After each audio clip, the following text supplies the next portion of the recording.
Kanita yaguayura, canita yaguayura, priyanane, priyanana, priyachine, pide maine, aquí maine, tamayarene, tayaguayura, waraye raine, waraye raine, waraye raine.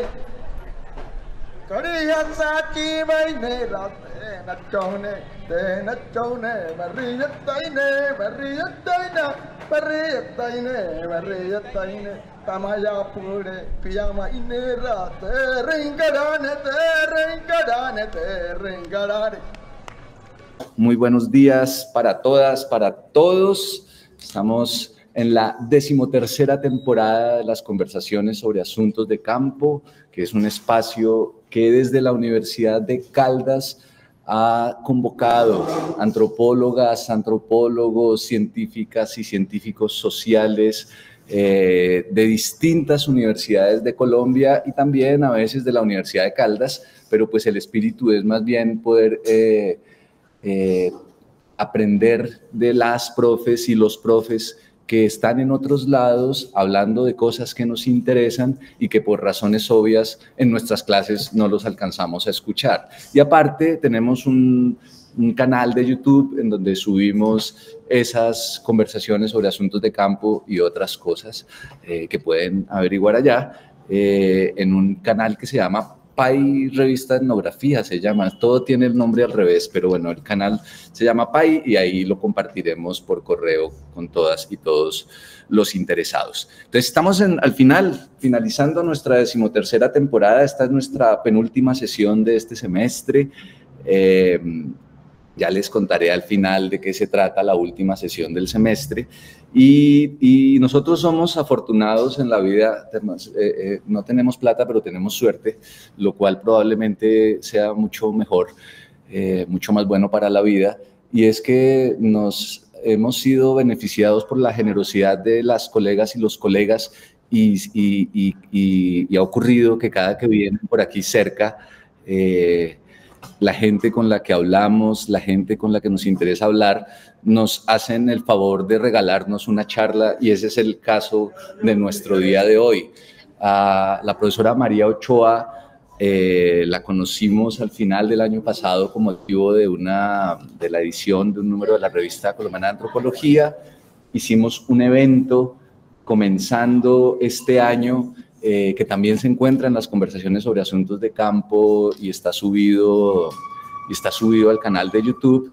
Y ahora tenemos la fortuna de que vino por acá cerca a Manizales y está hoy con nosotros en una de nuestras aulas, en uno de nuestros cursos de teoría antropológica contemporánea, orientado por la profesora Sofía Lara, que es con quien hacemos este espacio al mismo tiempo soñador, atrevido y pues tan limitado como las posibilidades que la universidad nos da, pero pues lo seguimos haciendo con ganas de hablar con las y con los colegas y hacer el esfuerzo de abrir las puertas de la teoría social, abrir las puertas de la antropología, abrir las puertas de las ciencias sociales. De tal manera que la profesora María Ochoa nos compartirá hoy una charla. Ella es doctora del Colegio de México, el Colegio de Michoacán. Está terminando, es profesora del Instituto de Estudios Políticos de la Universidad de Antioquia.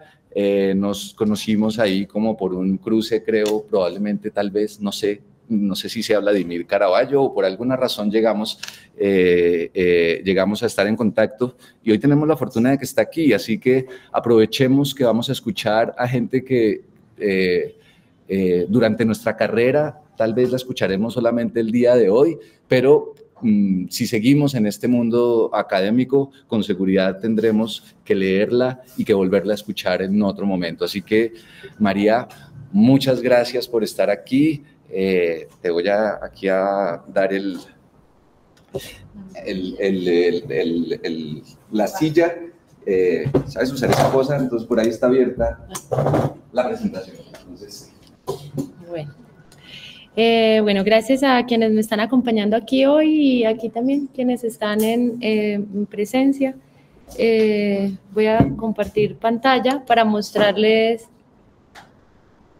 una presentación y orientarme un poquito. ¿Cuál? No. Esta. Bueno, sí, puedes. No. Ya.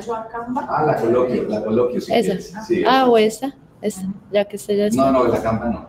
Bueno. Porque ese es el eso. Listo. Mira, ves. Entonces vete a esa pestaña. Sí, ahí está. Arriba. Ahí. No, arriba la pestaña, vete. Sube. Allá, perdón. Eso. Listo, súper. Bueno, este es lo que les voy a presentar hoy, hace parte de mi trabajo, mi proyecto de doctorado, es una investigación que pues está ya culminando, pero súper bienvenidos los comentarios y aportes, críticas, sugerencias que me quieran hacer. Lo titulé "Nosotros no tenemos fronteras, una nación en medio de dos estados", que es como una frase recurrente de los Wayuu, que es el pueblo indígena en el que he estado trabajando. Digamos, muchas veces en mi trabajo de campo, esa era una alusión constante, que ellos no tenían fronteras. Entonces vamos a ver de qué se trata eso. La nación Wayuu es una nación binacional, ¿cierto? Los Wayuu habitaban de manera estacional este territorio que está dibujado ahí en la línea punteada y que hoy está pues dividido por dos estados, Colombia y Venezuela, ¿cierto? No sé si saben, igual hay muchos pueblos indígenas también de carácter trinacional, pues porque una forma de controlar los territorios era establecer fundaciones en territorios, digamos, estratégicos y de tránsito de los pueblos indígenas. Así pasó con los Wayuu, y después por esas mismas fronteras se trazaron, pues digamos, por esas mismas fronteras, en este caso de la Capitanía de Venezuela y de el Nuevo Reino de Granada, se trazaron también las líneas por las que estarían constituidos los estados. En todo caso, pues esas fronteras son más móviles de los que creemos. Todavía hay territorios en disputa. Hasta hace relativamente poco hubo disputas de esos márgenes, se supone que Venezuela perdió en el momento en el que se estableció ese margen algunos territorios que consideraba que eran suyos, y que han estado constantemente en disputa, como por ejemplo el Cabo de la Vela, por decir algunos, ¿cierto? Entonces, cuando los Wayuu hacen alusión a que no tienen fronteras, y hablan de la nación Wayuu, pues se refieren a un territorio que tiene unos cerros tutelares, como veremos acá. Es decir, es un territorio que no solamente está demarcado geográficamente, sino que está asociado también a... ¿Puedo enchiquitecer esto? Sí. Eso. Sino que está asociado también a como a esas lógicas estacionales y a mitos. Hay un mito, por ejemplo, que es del que nacen estos cerros tutelares, que habla de tres hermanos que empezaron a viajar alrededor de la península, venían de la Sierra Nevada de Santa Marta y empiezan a bajar. El primero se enamora de una mujer y se queda, o sea, es un humano, y se queda y se convierte en cerro. Después hay otro segundo que se enamora del mar y se queda, y después hay otro que se enamora de la tierra fértil y se queda, ¿cierto?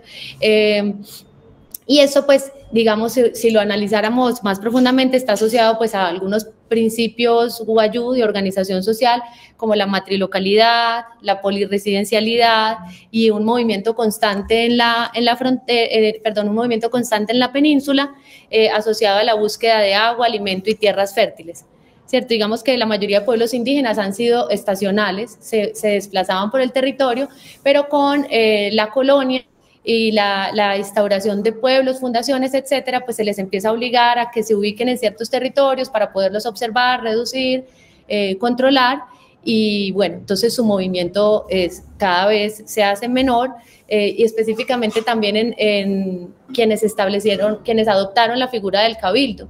Los wayú han sido muy resistentes a esa lógica, siguen conservando una estructura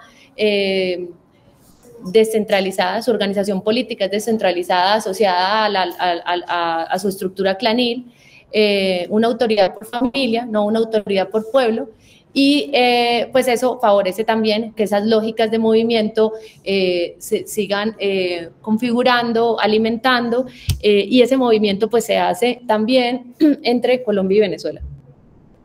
Devolvámonos acá a este mapa. Digamos que en la historia de resistencia wayú hay un movimiento que se hace desde estos puertos. Estos puertos eran receptores de mercancía, armas, alimentos, y los wayú también negociaban dividivi, perlas, etcétera, y eso entraba por esta zona, ¿cierto?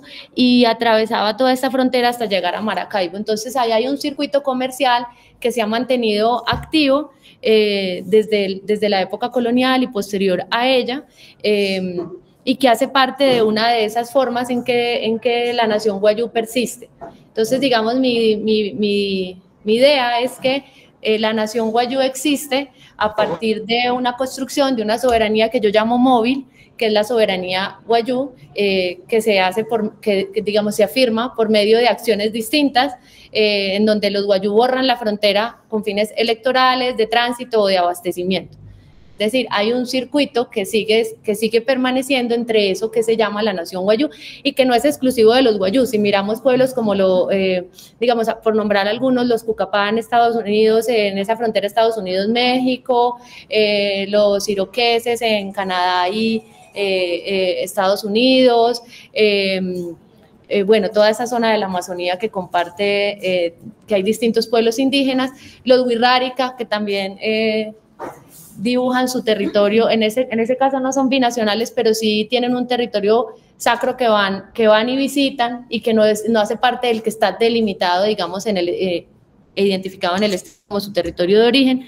Entonces, a partir de sus prácticas cotidianas, pues han continuado con esa memoria de la nación wayú. Y eso es, digamos, lo que yo quiero mostrar. Y voy a mostrar cómo veo yo que lo hace. ¿Sí?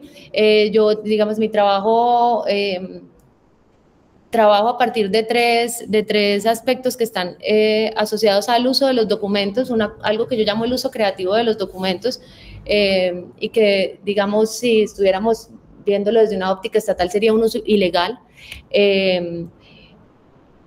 y que trabajo alrededor de la idea del don. Ahorita les explicaré eso. Ay, ¿será que están pidiendo entrar ahí o no algo? Sí, ¿qué hago? En la pestaña de listo. Ahí ya. Listo, sigamos. Entonces, China.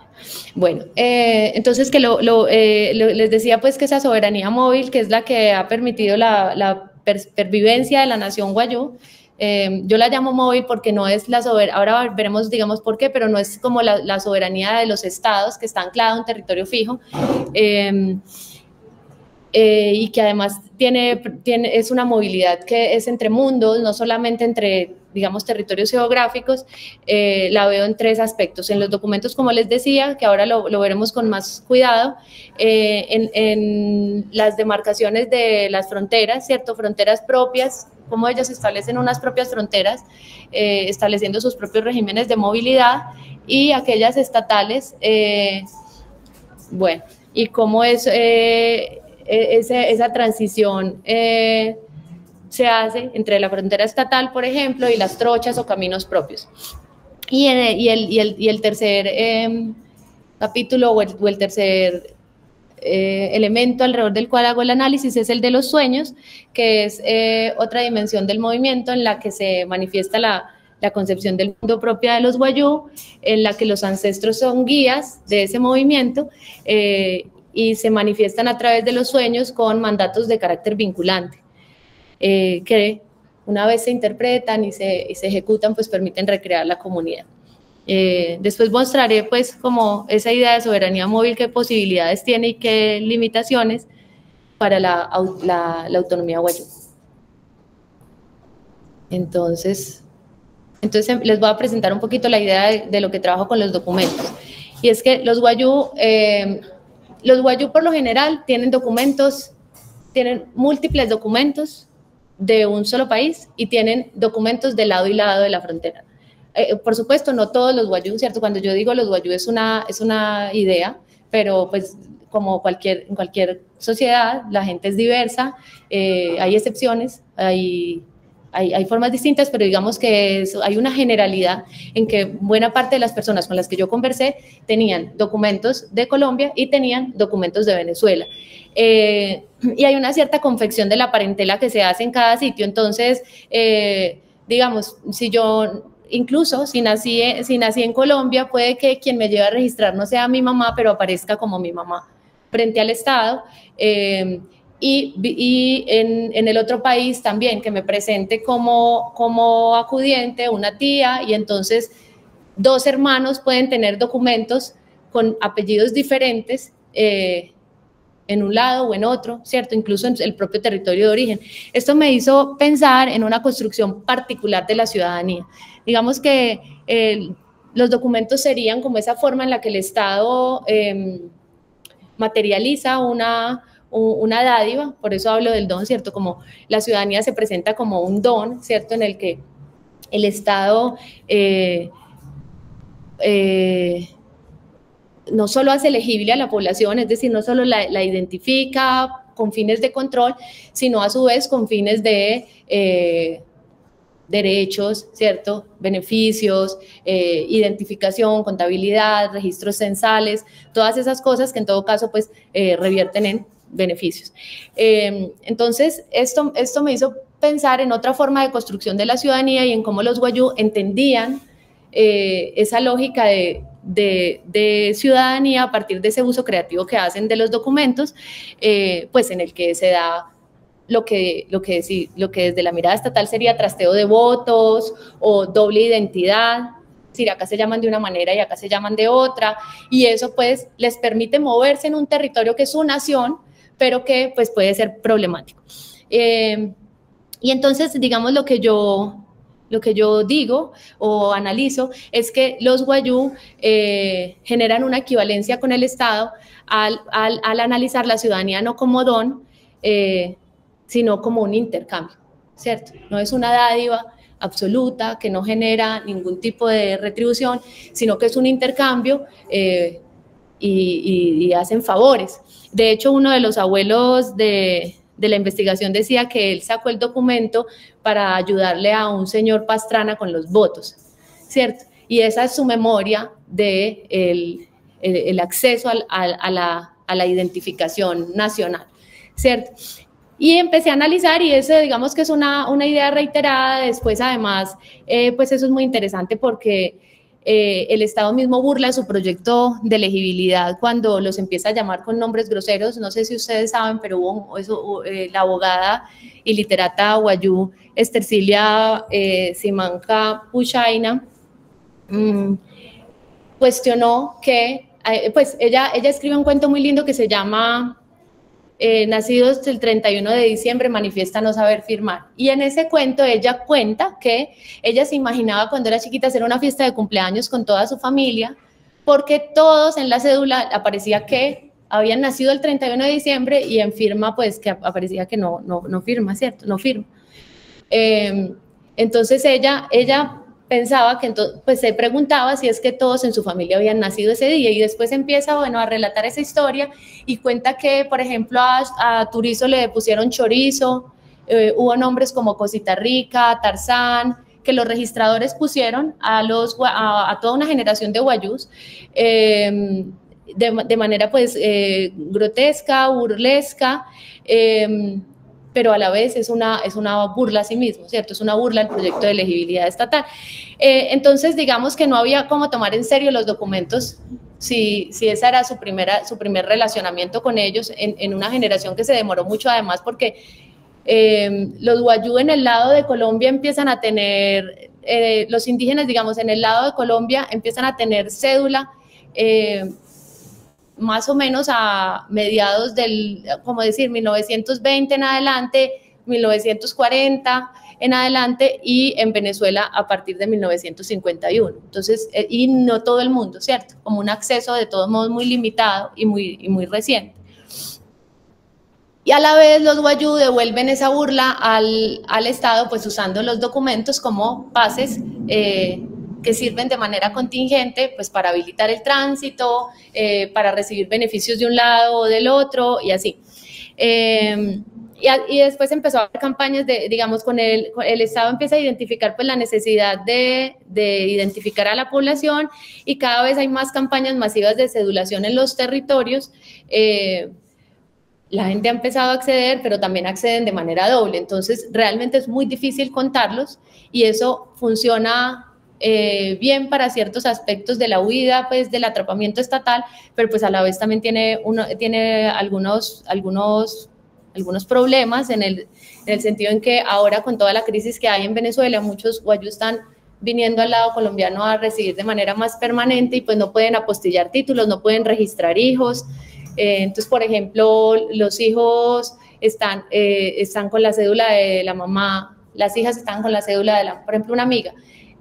Su hermana se murió, que es la mamá de las hijas, y ella registra a las hijas de su hermana con su cédula de Venezuela, entonces no pueden acceder a muchos beneficios como salud, ¿cierto?, que requieren pues esta legibilidad.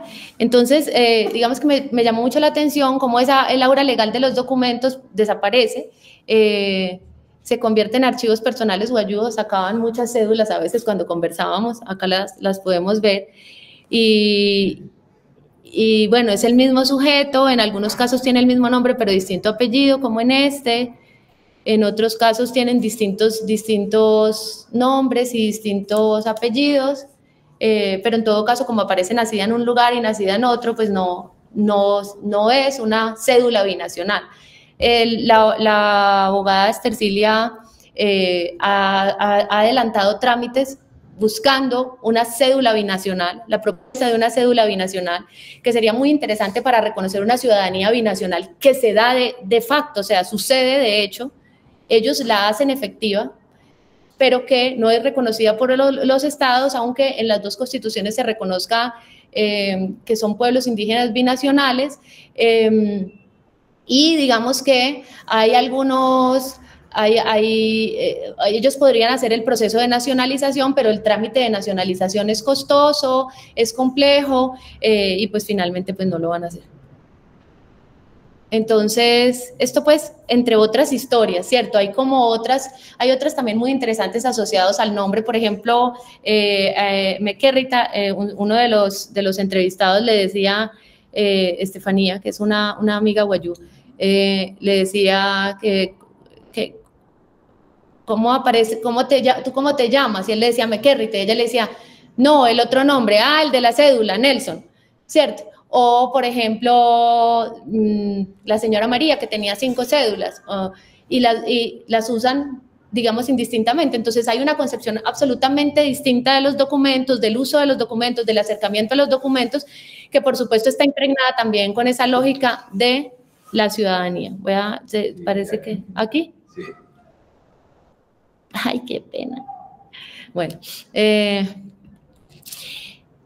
entonces eso me hizo, ese uso de los documentos, de tener 3, 4 cédulas colombianas, la cédula venezolana, pues me hizo preguntarme por esa lógica y de construcción de la ciudadanía, y efectivamente hay una idea como de intercambio en el que los wayú se establecen como autoridad equivalente al Estado, y en las que pues están intercambiando favores, ¿cierto? Y además, pues modifica la forma en que pretende que sean utilizados los documentos, porque se supone que el documento identifica a su portador, lo identifica con el nombre, lo identifica con el parentesco, pues con sus familiares, lo identifica con el lugar en el que habita, y pues todo esto es una confección muy, muy variada en la que puede ser mamá la tía, mi hermano no es mi hermano, ¿cierto? Ahí entonces pues se hace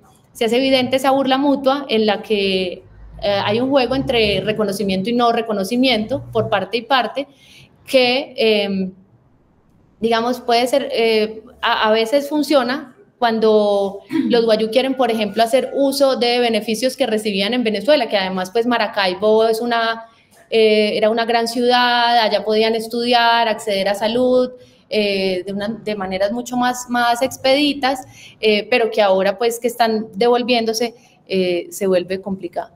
Esto tiene, digamos, matices con las generaciones más jóvenes, porque cada vez, y atendiendo a que el Estado ha visto que esto sucede y que la gente se contabiliza muchas veces. Por ejemplo, una jornada de salud que estaba pronosticada para durar 6 meses, duró 1 año, porque cada vez llegaba más gente, porque empiezan a venir de otras regiones.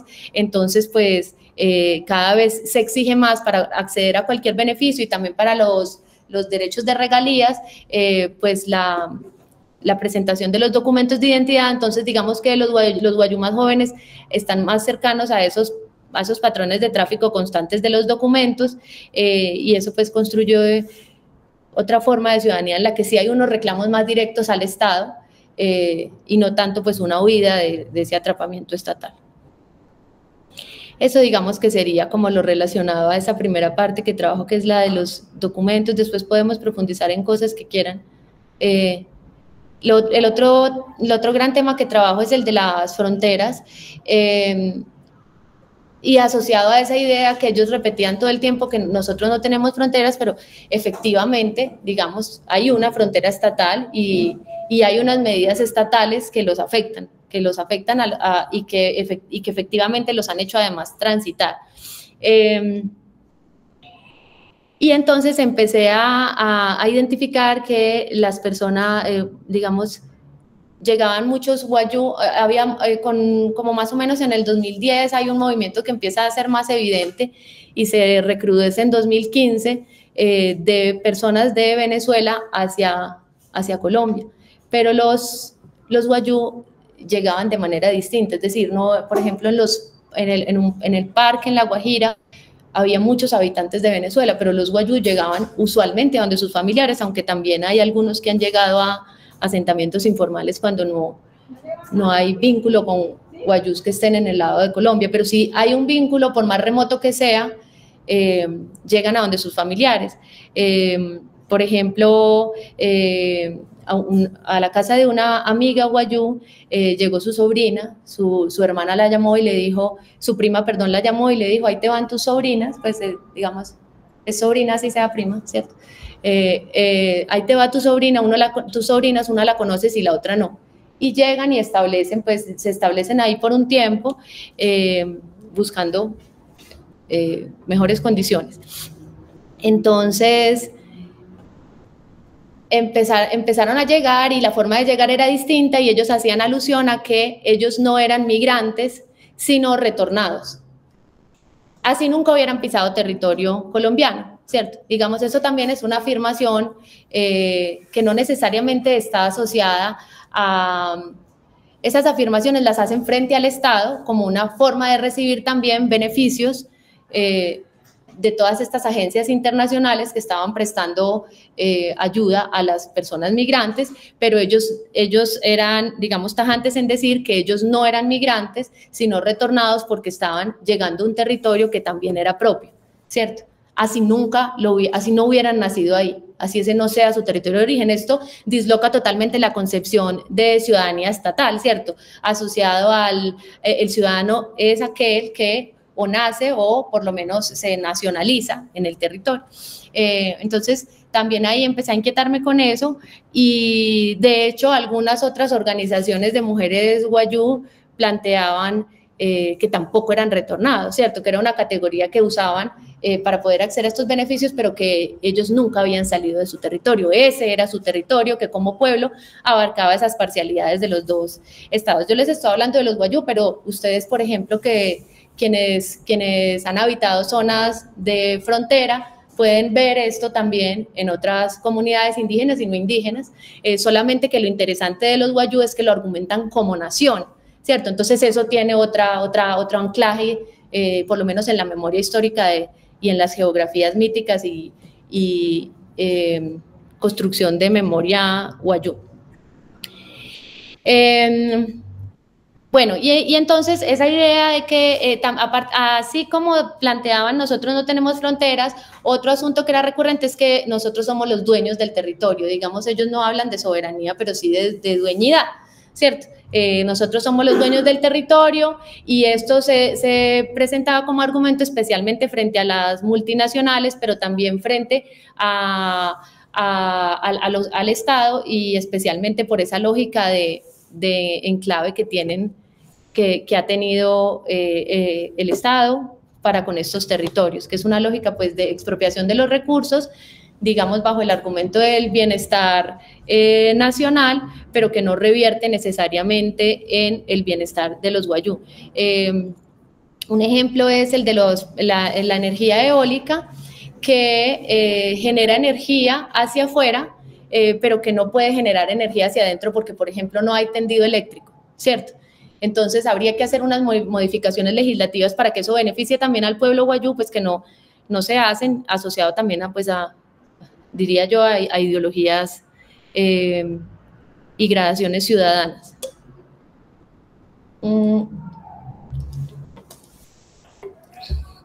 Bueno, entonces... pues entonces tratando de entender qué era eso de no tener fronteras y ser dueños del territorio, empecé a rastrear también eso de la tradición caminante. Hay mitos en donde se habla de ese caminar buscando agua, es como un tropo común, caminar buscando agua, ser guiados por los sueños para encontrar agua, establecerse en otros territorios y sembrar cementerios en otros territorios. Entonces, digamos que hay una tradición caminante que hace parte de esa forma de construcción territorial de los Wayuu, pues, que está mediada también pues, por el clima, la geografía, pero también por la lógica estacional, la poliresidencialidad y la poligamia, ¿cierto? Que si bien se ha transformado porque cada vez hay menos... digamos, no es tan común, de todos modos sí establece una lógica territorial de movimiento entre distintos territorios. El hambre y la sed han sido como los principales motivos para moverse, pero también las guerras interclaniles o intraclaniles que hace que se refugien en un lado o en otro. Hay un asunto ahí que marca la frontera estatal a la que ellos llaman la raya, como con una literalidad muy interesante. Y es la lógica estatal establece la frontera como linde, ¿cierto? Lo que incluye y lo que excluye. Incluye a sus ciudadanos, una vez la atraviesas dejas de ser ciudadano, y en cambio las poblaciones que son binacionales viven la frontera como una región, no como una raya, ¿cierto? La habitan y eso es lo que llaman, digamos, en los estudios de migración, la migración pendular, ¿cierto? Que es que van y vienen, comercian, y como digo, pues los Wayuu no son excepción, salvo que además ellos todo lo relacionan de manera histórica, como, es que nosotros tenemos una tradición de contrabando, o nosotros tenemos la familia al otro lado, etc. Y eso ha sido perturbado por los estados y particularmente fue muy significativo durante gobiernos que tenían posturas políticas extremadamente distantes, como cuando estaba Chávez, posteriormente Maduro, y Uribe Duque, ¿cierto? Con Petro se abrió la frontera, entonces eso tuvo varios movimientos, los unos acusaban a los otros, digamos, así como los sujetos transitan, pues los actores armados también, y la frontera, pues por supuesto es un espacio para que ellos se muevan, entonces pues tanto paramilitares como guerrilleros habitaban esos lugares, además porque esas son redes también de movimiento de todo, incluyendo armas, gasolina, droga, etcétera. Y entonces los unos acusaban a los otros de que los habían dejado entrar a los paramilitares, los otros a los guerrilleros, así es que esa frontera se cerró como en un periodo de 10 años, muchas veces. ¿Sigo? Voy a admitir a una persona y sigo, perdón. Y en esos cierres hubo unos cierres que fueron totales y hubo otros cierres que fueron cierres vehiculares. En los cierres, cuando establecían los cierres vehiculares, la gente tenía que dejar el transporte, la dejaba en una parte de la frontera, tenía que atravesar a pie la frontera y al otro lado habían unos carros que los llevaban y bueno, había todo un comercio ahí de carretilleros que te llevaban las cosas y te las pasaban, etcétera.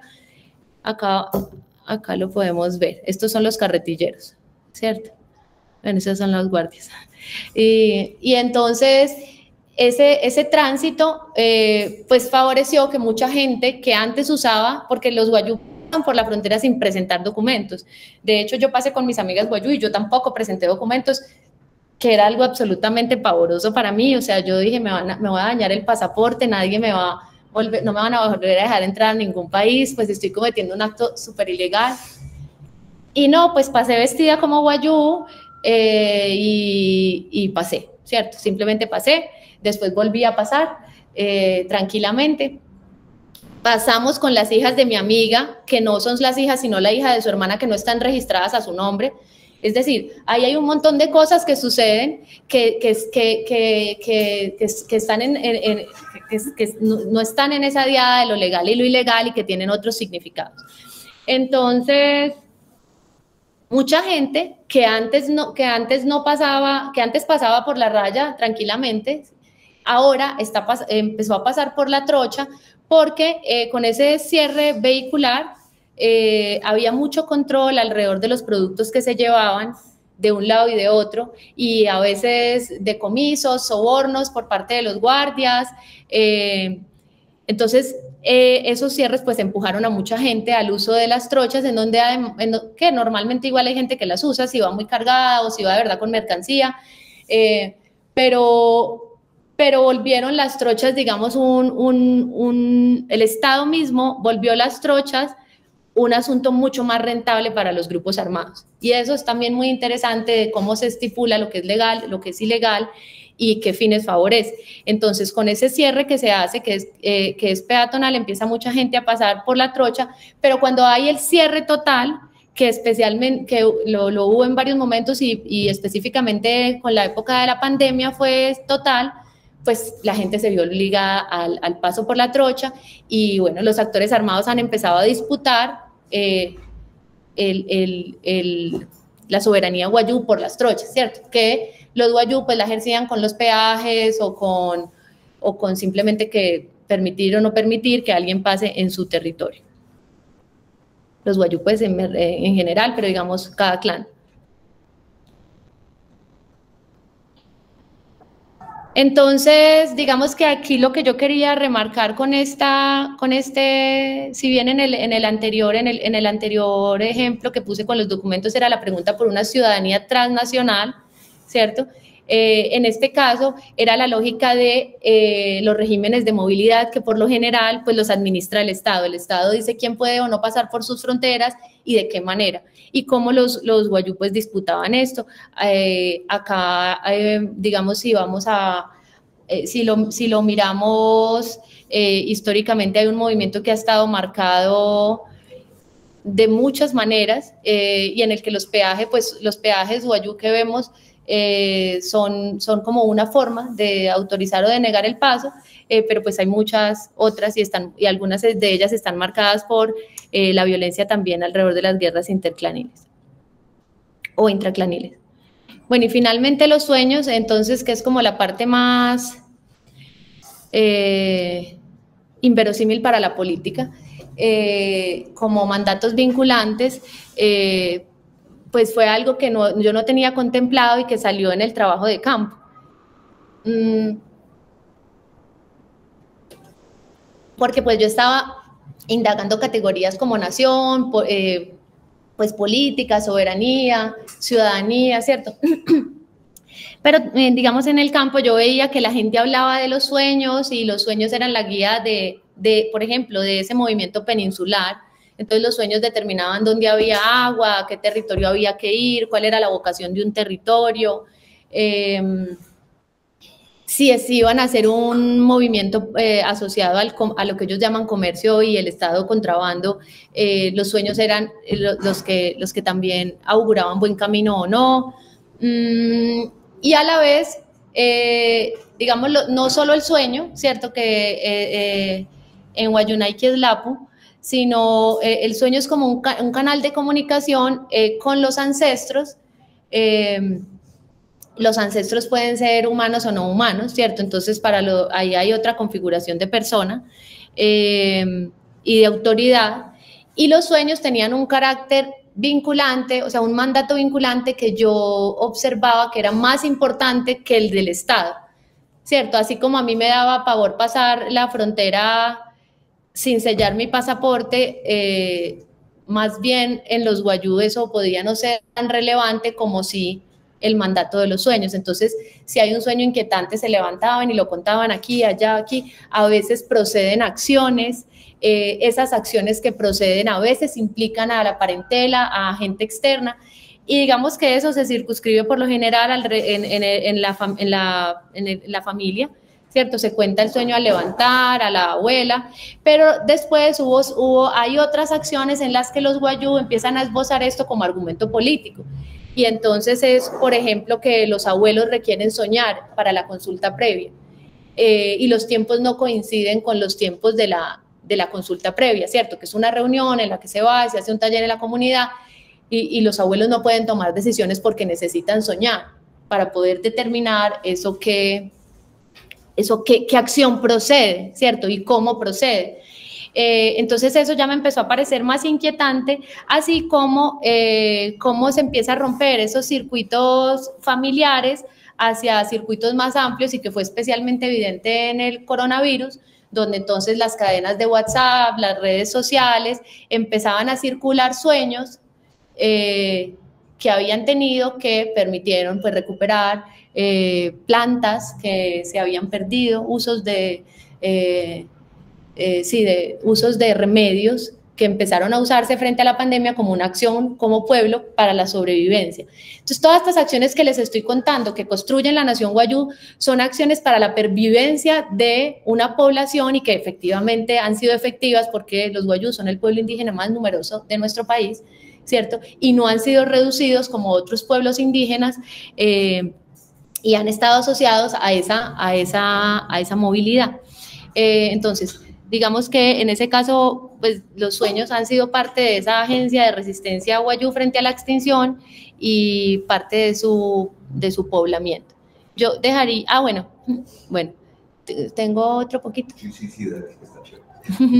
Bueno, entonces yo pues me inventé ese concepto de soberanía móvil porque pues en el doctorado uno tiene que decir algo nuevo y encontré pues varias y porque digamos sí me interesaba superar la noción de autonomía, que es la que le permite la Constitución a los indígenas en Colombia y en Venezuela un poquito menos, pero, o sea, en Venezuela de hecho era más fácil acceder a los beneficios, aunque constitucionalmente, si bien también tienen multiculturalismo a partir del gobierno de Chávez,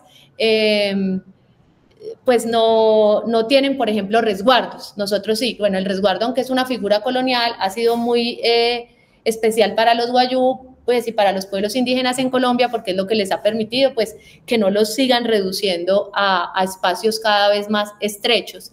Pero entonces, digamos que a pesar que existe eso y hay pluralismo jurídico, es decir, la autonomía ha permitido cosas y en Colombia somos pioneros en eso, en Latinoamérica, pues no es suficiente, porque sigue extrayéndose los recursos de su subsuelo, ¿cierto? Todavía con lo eólico hay una gabela jurídica porque ahí todavía no hay legislación, entonces ellos tienen más autonomía con eso, pero eso también pues ha generado mayor conflictividad entre ellos porque hay escasez de recursos y porque además la lógica descentralizada es buena para que no los exterminen, pero es mala para la unidad, ¿cierto? Para la unidad política. Entonces yo pues leyendo todo eso y pensando eso, empecé a explorar distintos conceptos de soberanía en los pueblos indígenas del norte como y también por la lógica de colonización que tuvieron, en donde se les reconocía como naciones y se hacía tratados con ellos, con los Wayuu también si los rastreamos históricamente. Hay más esa tradición de hablar de soberanía indígena. De hecho, pues ya hay movimientos por la soberanía indígena. El caso de Iroqués es muy interesante porque ellos, por ejemplo, crean su propio documento para salir del país y hacen pues todo el performance de ir a salir aunque no los dejen, y van a representar el deporte nacional, ¿cierto?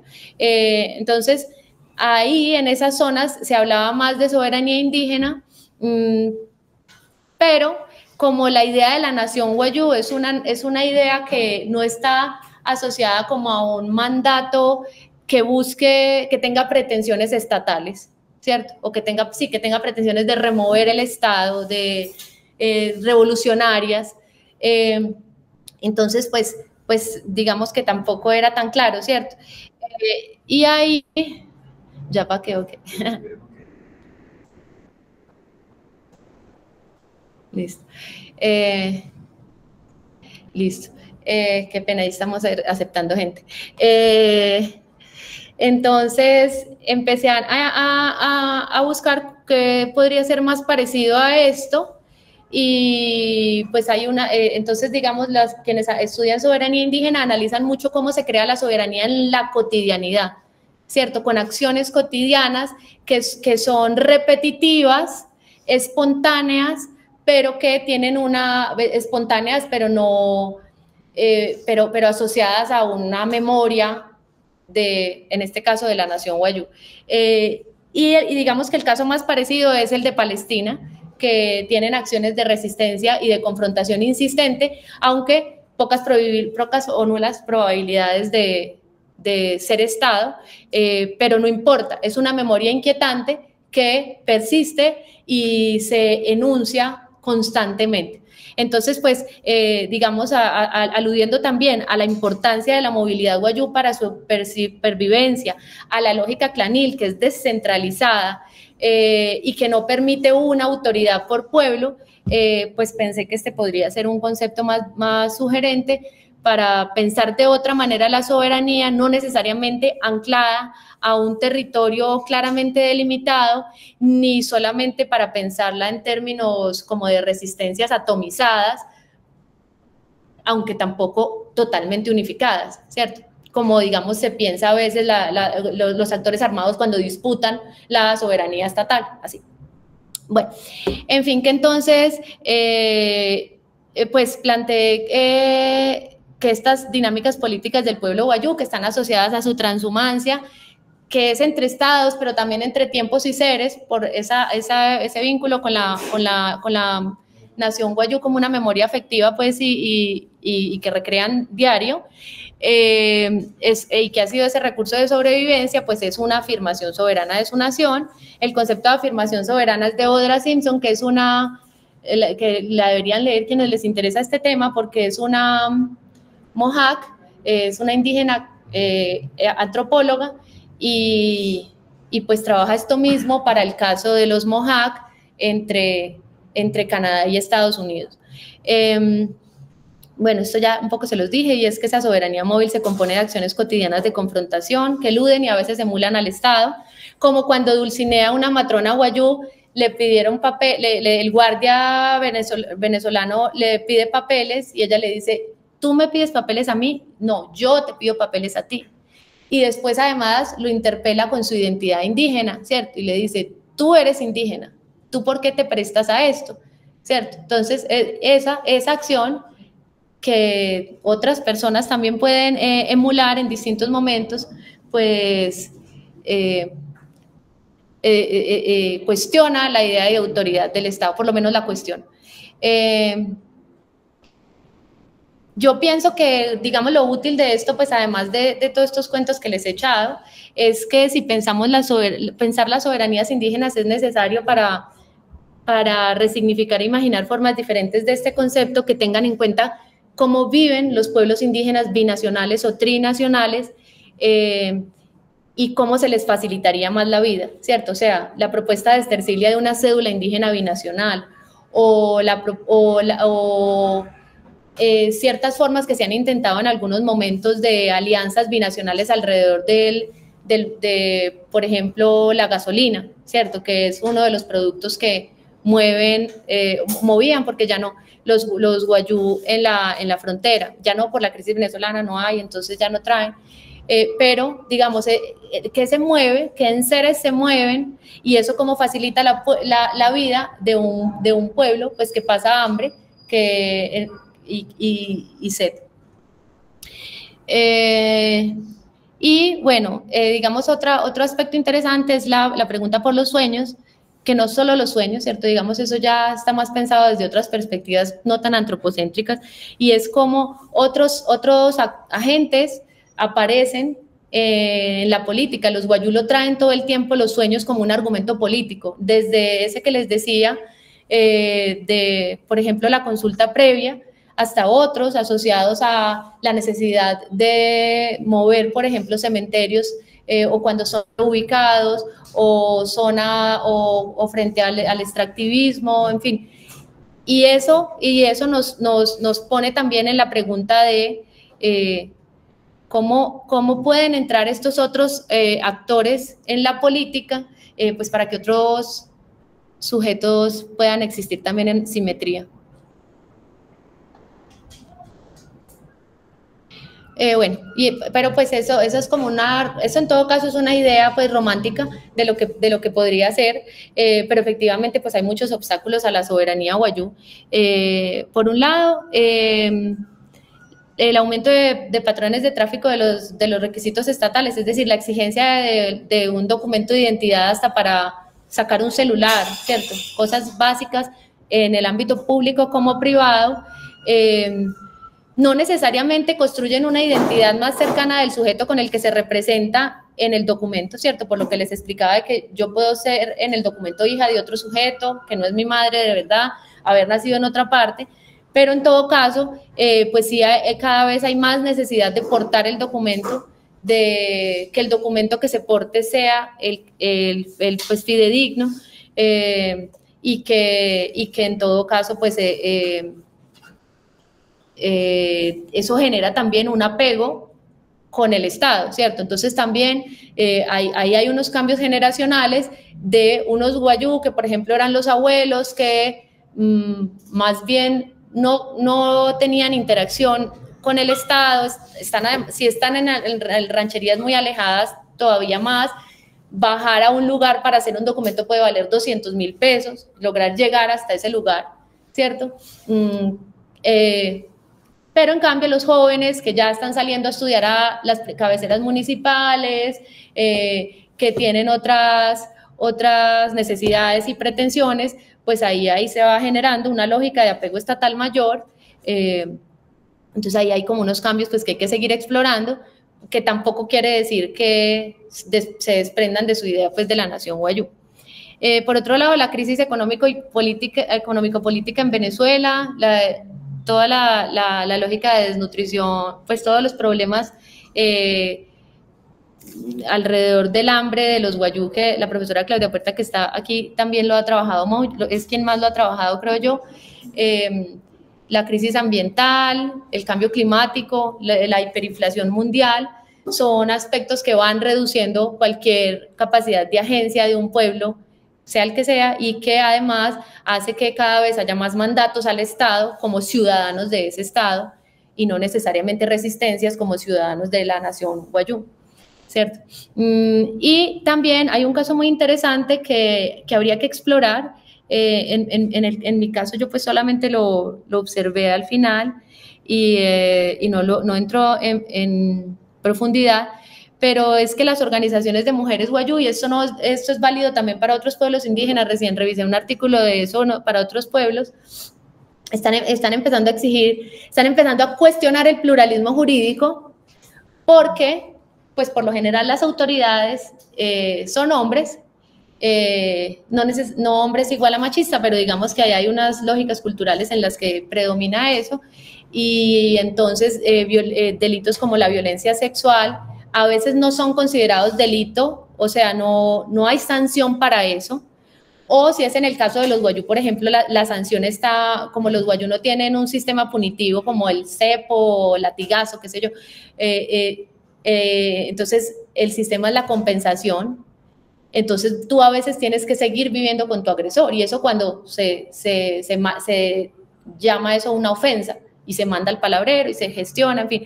No siempre sucede, entonces tú estás viviendo con tu agresor, entonces eso plantea un cuestionamiento tanto al pluralismo jurídico como a la soberanía wayú, y exige pues sí, y esto tampoco quiere decir que la intervención estatal vaya a ser más efectiva, pero por lo menos ahí hay como una esperanza mayor al respecto, aunque también algunas de esas organizaciones están tratando de hacer eso alrededor de la justicia propia. Lo que pasa es que eso implica transformaciones culturales, pues las culturas son dinámicas todas, entonces seguramente sucederá, pero pues toma tiempo y veremos si es fructuoso o infructuoso. Y por otro lado, algo en lo que hacía alusión una lideresa wayú que murió recientemente, que es Jacqueline Romero Epiayú, de la organización Fuerza de Mujeres Wayú, y es la proliferación de liderazgos. Esta lógica descentralizada de las que les hablaba, pues hace que los wayú tienen su autoridad, pues que es el tío materno, ¿cierto? Pero a la vez han proliferado autoridades que se registran como autoridades tradicionales, y hay muchas, y a veces varias autoridades en una misma comunidad, que refleja también disputas pues internas. Entonces eso por supuesto pues también reduce las posibilidades de unidad wayú, propicia oportunismos y exclusiones dentro de la misma comunidad, y bueno, yo dejaría hasta ahí para que conversemos. Bueno, gracias, María. A ver, volteemos esto aquí un momentico. Entonces vamos a de compartir, no, quédate ahí, lo que hacemos es mover este computador. Para las colegas y los colegas allá en Meet, pueden intervenir, alzan la mano, piden la palabra, o sí se puede alzar la mano, sí se puede alzar la mano, para que hagan sus preguntas, y lo mismo las compañeras y los compañeros aquí. Hagamos como tanditas de dos o tres preguntas para que María vaya respondiendo. Entonces yo empiezo. A ver. No, pero llora. O yo apunto acá en el también, bueno. Entonces las dos primeras preguntas de apertura, yo tengo dos, una, son curiosidades. La primera, me llama la atención muchísimo lo del sueño. Quisiera que nos contaras un poco más cómo es eso de los sueños en WhatsApp, por un lado, y preguntarte también si existe alguna relación entre el viento y los sueños. Si has visto en la mitología o ahí de alguna manera. Esa es mi primera pregunta. Y un comentario chiquitico, ¿o no? No, porque más bien me voy. Solamente la pregunta y después el comentario. Profesora Sofía. No me autoricé a poner el comentario. Bueno, voy a ceñirme entonces también como a... Porque se está yendo la gente. Espere. El viento, los sueños y lo de los WhatsApp. Sí. Bueno, ¿Cómo hacer la pregunta sin el comentario? Bueno, voy a preguntar un poco sobre la parte de los documentos. Me parece muy interesante y pues se encuentra con cosas que yo ya me he preguntado en otros momentos, y veía que hay como 3 frentes que mencionas en cuanto a esos documentos. Veo que hay un asunto de registro para la salud, un asunto del registro, vamos a decir, como del registrar la persona o el registro del ciudadano a través de la cédula, y otro asunto que apenas mencionaste tangencialmente y solo mencionaste, que era la parte electoral, ¿cierto? Entonces, esos avatares del doble registro, del subregistro, de todo lo que nos comentabas, pues se mueve un poco como en esas dimensiones: salud, reconocimiento de la identidad nacional o el reconocimiento de la ciudadanía, y por otra parte el tema electoral, pues que todo está, como tú bien lo explicas, unido a esas paradojas de la ciudadanía cuando se trata de binacionalismo, ¿cierto? Yo me pregunto en qué otros dominios del registro esto podría pasar. Si es salud, digamos, el registro de los individuos, pero también me interrogo mucho por el registro de nacido vivo, porque los registros de nacido vivo pues no los puede firmar cualquiera, de hecho solamente los pueden firmar los médicos, y en las comunidades indígenas se está viendo en este momento el problema de que muchas de estas gentes todavía nacen en los territorios, nacen de manos de parteras, nacen por fuera de los hospitales, y hay asuntos de subregistro censal importantísimos por la falta del registro de nacido vivo en estos pueblos. Entonces me gustaría, más por chisme, saber qué está pasando con el registro de nacido vivo en la región Wayuu. Y finalmente me preguntaba por unas restricciones de movilidad, porque vemos que como el que pone la talanquera de alguna manera para que estas gentes vivan en un lugar que es de amplio, digamos, que atraviesa o que traspasa las fronteras de los países y que es mucho más amplio que dichas fronteras, si existen otras restricciones de movilidad agenciadas, esta vez por lógicas intercláricas o familiares, que no dependan del Estado, pero que sí, digamos, que vuelven rígida esta raya, que también me gustaría un poco que amplíes esta idea de pasar por la raya y pasar por la trocha, ¿no? La raya, además la raya también le dicen a la frontera entre España y Portugal, por ejemplo. O sea, la raya, hay muchas fronteras que se les llama la raya, pero aquí parece que es como el puesto de control. Lo sentía más en la presentación que hacías, era el lugar donde pasas autorizadamente, mientras la trocha es el lugar donde nunca vas a encontrar de pronto un retén de la policía migratoria, pero sí un retén paramilitar, o pero sí un retén guerrillero, ¿cierto? Entonces, lo que me pregunto es un poco más por estas otras talanqueras de la movilidad que sean no solamente paraestatales, como los actores armados, sino de pronto que vengan de las lógicas clánicas y familiares. Tienes 2 preguntas ahí para empezar. Bueno, listo. El viento. Hay uno de esos mitos recopilados por Michel Perrin, que es como uno de los antropólogos que estudió pues la mitología wayuu. Hay un relato que es el del hambre, que cuenta que Houtai, que es el viento, bueno, de hecho los wayuu tienen varias formas de llamar el viento según el viento, o sea, son muchos vientos.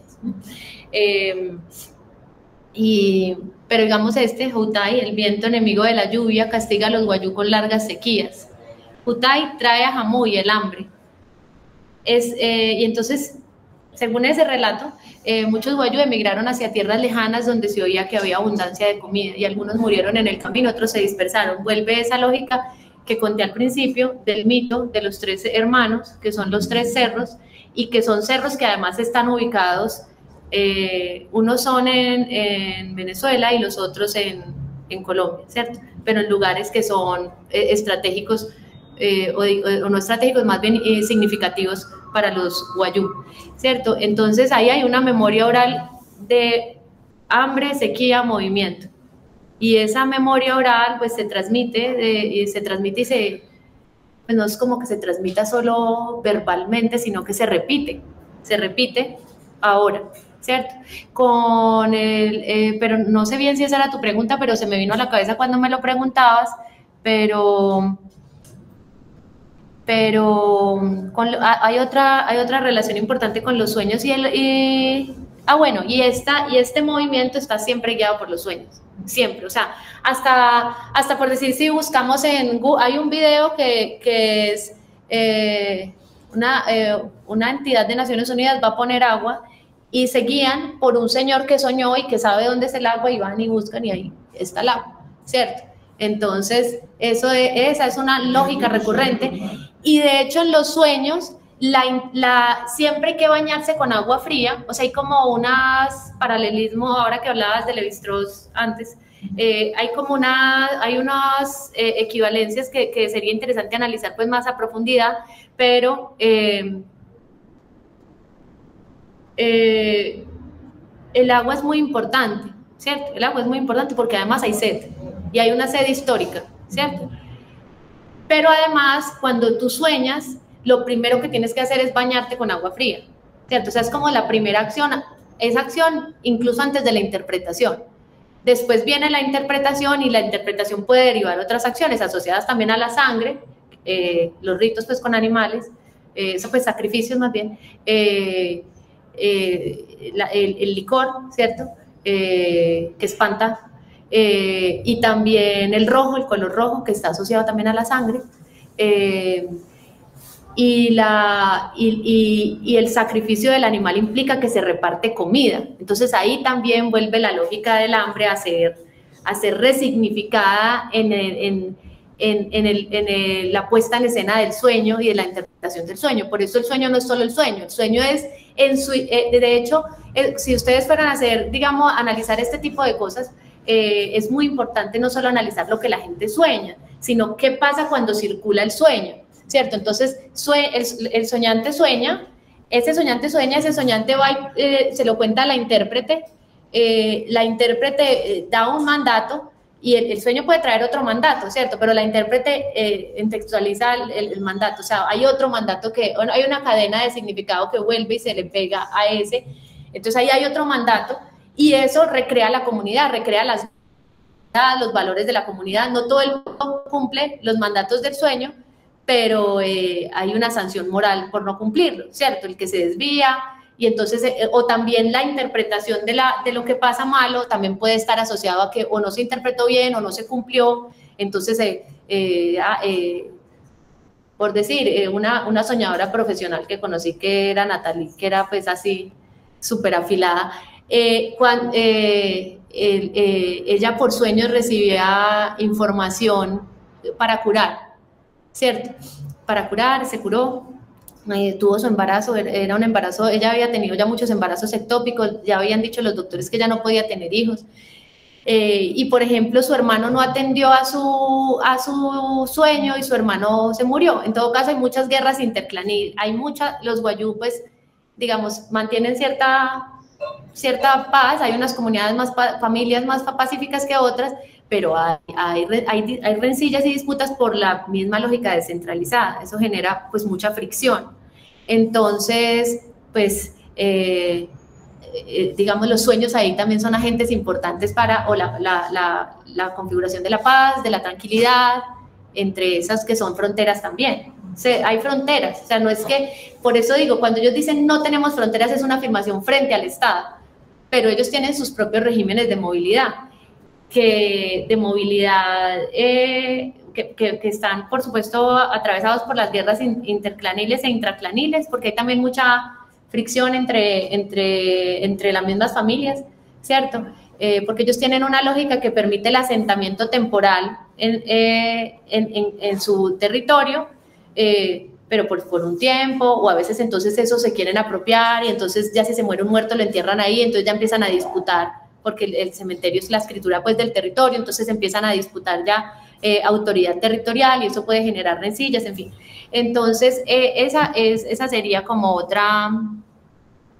otra frontera, y están pues los peajes, que los peajes hay una gente que dice que empezaron con, la gente le echa la culpa a los turistas, y seguramente que sí, pues porque viene gente que está pasando por su territorio y es una oportunidad pues de recaudar algo, dinero, o dulces, o ropa, bueno, hay gente, cada quien da cosas, pero digamos ya cuando, con lo del comercio, que no lo hable tanto pues, o contrabando, que ellos tienen un contrabando que consideran legítimo, que es de cierto tipo de productos y de una escala. Por ejemplo, Natalie, mi amiga Guayú, decía, es que mi primo estaba sin trabajo, o que el primo había estudiado en la universidad en Colombia, en Uribe, y ella había estudiado en Venezuela, pero vino la crisis, ella estudió Derecho, y que fue entonces a cuidar los hijos de la prima, que se usa también mucho, se fue a cuidar los hijos de la prima allá, y que entonces el primo le dijo, yo no tengo ahorita trabajo, entonces pues montemos un emprendimiento. Y el emprendimiento era traer material subsidiado de construcción de Venezuela a Colombia, donde pues es carísimo, y pues eso es un acto ilegal porque es material subsidiado por el Estado, y lo traen a Colombia y lo vendían en Uribe también a un precio más razonable que como lo vendían los otros, y ella interpretaba pues eso como un emprendimiento, ¿cierto? Entonces hay una concepción pues muy distinta de lo que es una cosa u otra, pero en esas historias de Natalie, por ejemplo, de su trayectoria su pequeña trayectoria como contrabandista, porque no duró mucho, porque, bueno, los secuestraron, les pasaron cosas, pues hay también, ahí entran de todo, guayús armados, hay guayús armados, pues sí, armados pueden estar todos, ¿cierto? Pero, digamos, guayús, clanes que manejen negocios y fuertes hay, y entonces también pueden generar obstáculos, pero también hay muchos arijuna, que es como llaman a los no guayú, que han empezado a expropiarles sus propias trochas. Entonces hay trochas que ya las controlan actores armados, dentro de los cuales hay muchos que fueron guardias de la Guardia Venezolana, pero que se pasaron a la delincuencia, también paramilitares, guerrilleros. Ellos le dicen a casi todo guerrillero, es que esa es una guerrilla, pero uno no sabe bien qué actores, y pueden ser o paracos o guayús armados o así. Bueno, eso con lo de los fronteras. Hay muchas fronteras, o sea, son claniles, entonces ahí hay todas las fronteras, ¿no?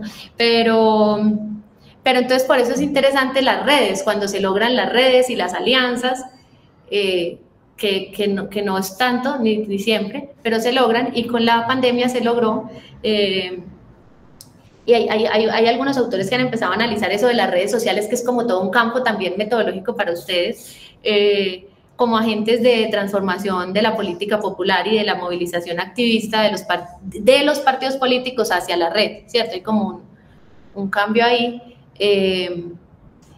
Y yo pienso que, pues además los guayú, hay muchos guayú que tienen ya redes de comunicadores, tienen programas de radio, entonces ahí se empiezan a movilizar otras representaciones, otros discursos, y que en la pandemia pues se movieron mucho, que es muy importante porque son zonas que por lo general no son de tanta atención estatal, ¿cierto?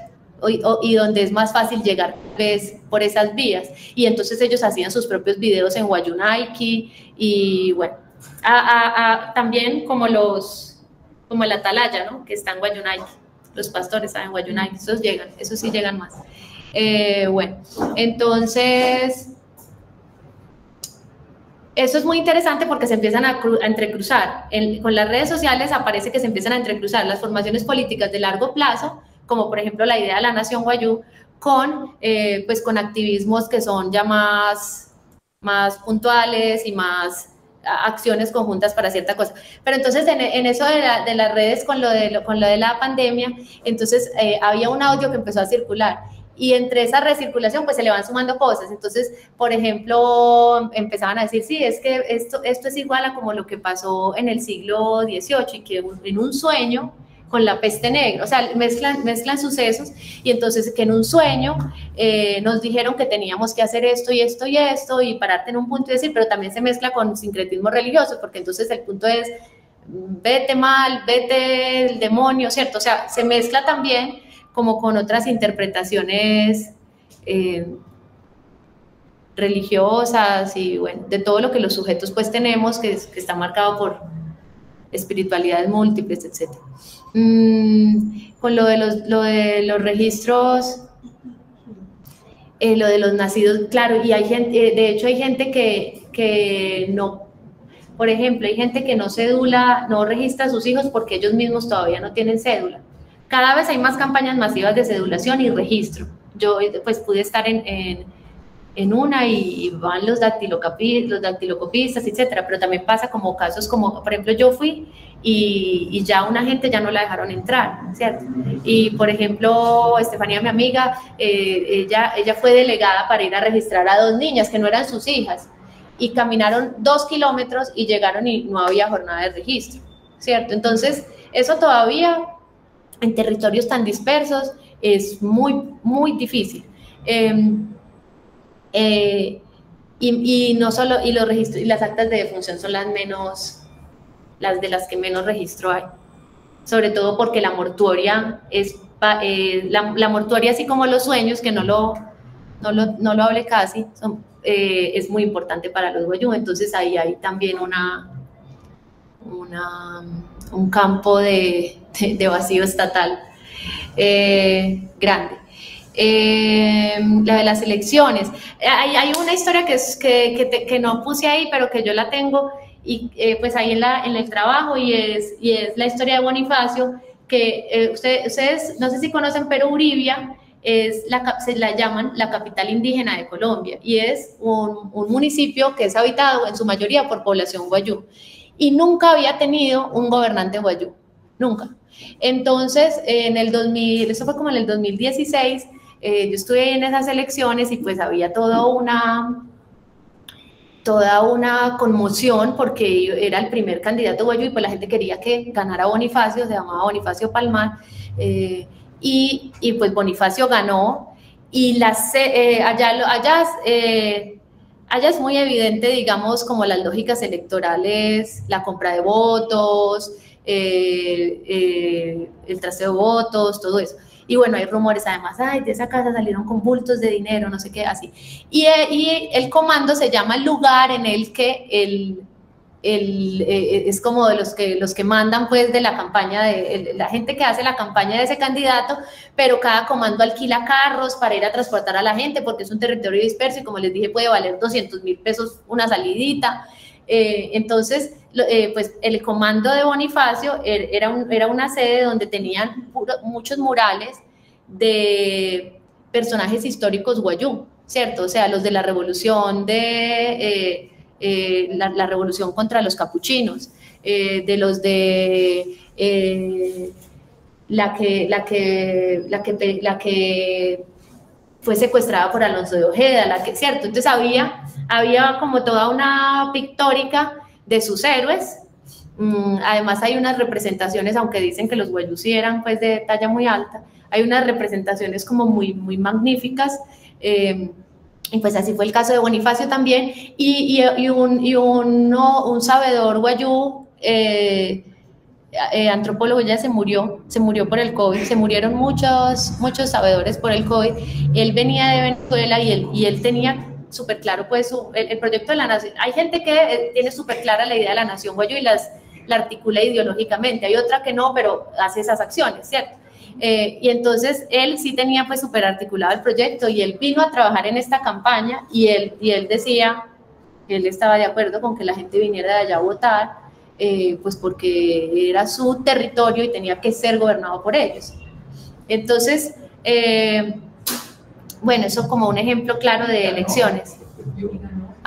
Ganó, pero no, después pues dijeron que no fue tan bueno y que en todo caso estaba articulada a los caciques tradicionales de allá, pero pues no importa, que se gobiernen en sí mismo. O sea, en todos los pueblos hay de todo, ¿cierto? Digamos, ser indígena no es igual a bondad, ni nada de eso, pero que se gobiernen sí mismos, ¿cierto? Bueno, y ¿qué más era? Lo de la raya y la trocha, ¿qué dijera de eso?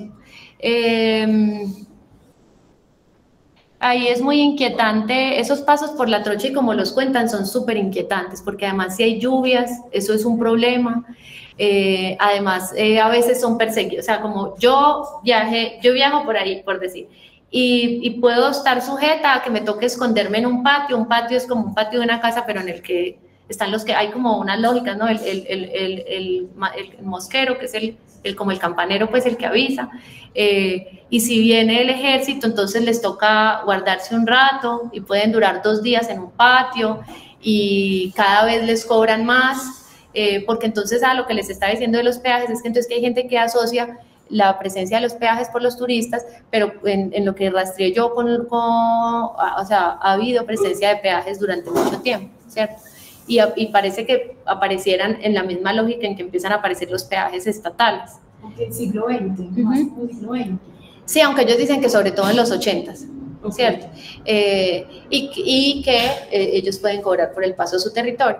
Pero en todo caso, seguramente, pues, digamos que en algunos documentos históricos yo también encontré la figura, pues, del peaje, pues, pero no así, pues, pero sí un cobro por paso por el territorio. Bueno. Ya. Bien, compañeros, ¿quién más?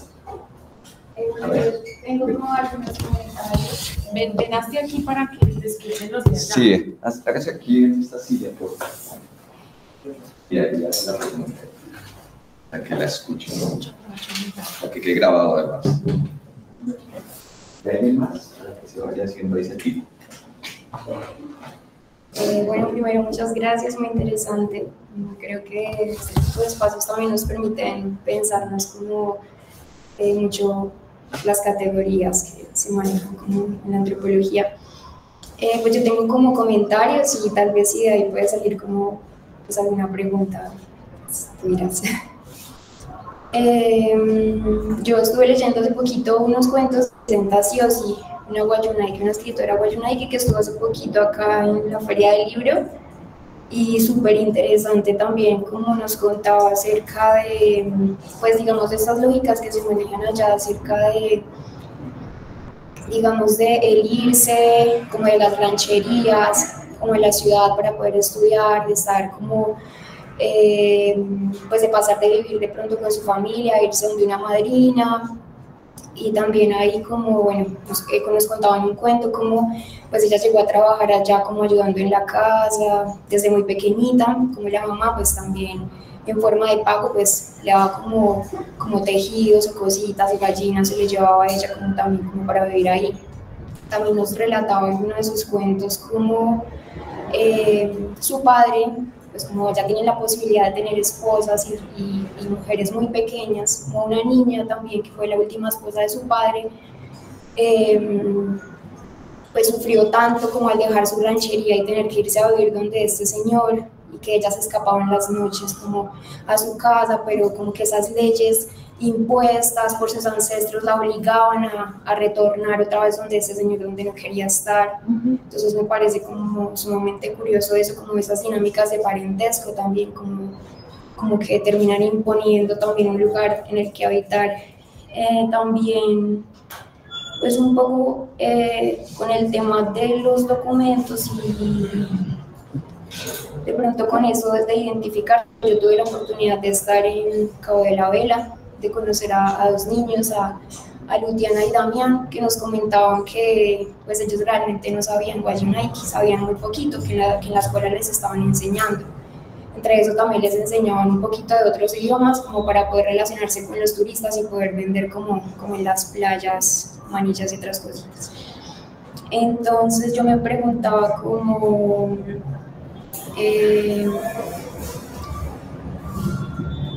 eso, como digamos, cómo se da esa relación entre la pérdida un poco de la lengua ahora con las nuevas generaciones, ¿no? Con la forma en la que se identifican ellos también. También como que tuve la oportunidad de conocer a un chico que pues se dedicaba a la pesca. Entonces él todo el tiempo, durante el tiempo que nos conocimos, decía que él era guayunaiki, Y ya al pasar de los días como que cogimos confianza, él nos contó que él era venezolano, pero pues que a él le favorecía más decir que era Guayunaiki, porque pues realmente como que había muchísima discriminación hacia los venezolanos. Entonces como que ese acercamiento que él tenía hacia las personas era más como desde esa identidad. Y lo último era acerca de los sueños. Digamos, esta señora Vicenta Ciosi nos contaba que pues la memoria como tal contenida de los Guayunaiki está en las narradoras, que son las mujeres, como las mujeres mayores que tienen como en su poder todas las historias del pueblo y pues que todavía pasa que las comparten como para, digamos, alimentar esa historia. Yo me preguntaba ahora que tú hablabas, digamos, como bueno, lo de las cadenas de WhatsApp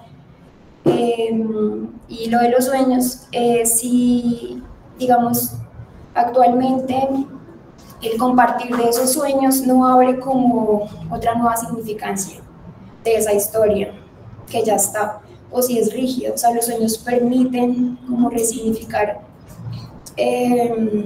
la historia o ya es algo rígido, y eso sería. Muchas gracias. ¿Alguien más quiere hacer? A ver acá. Acá que se quite para que se haga el manito. Más para que se vea. Si puede, por favor, breve. Estoy con mucho miedo que nos saque un Meet. Entonces. Sí, vale, no. Muy rápida, muy concisa. Bueno, pues durante pues, este espacio se compartieron varios conceptos muy interesantes. Pues, me gustaría centrarme en dos, que es retornar y en cuanto a la soberanía móvil.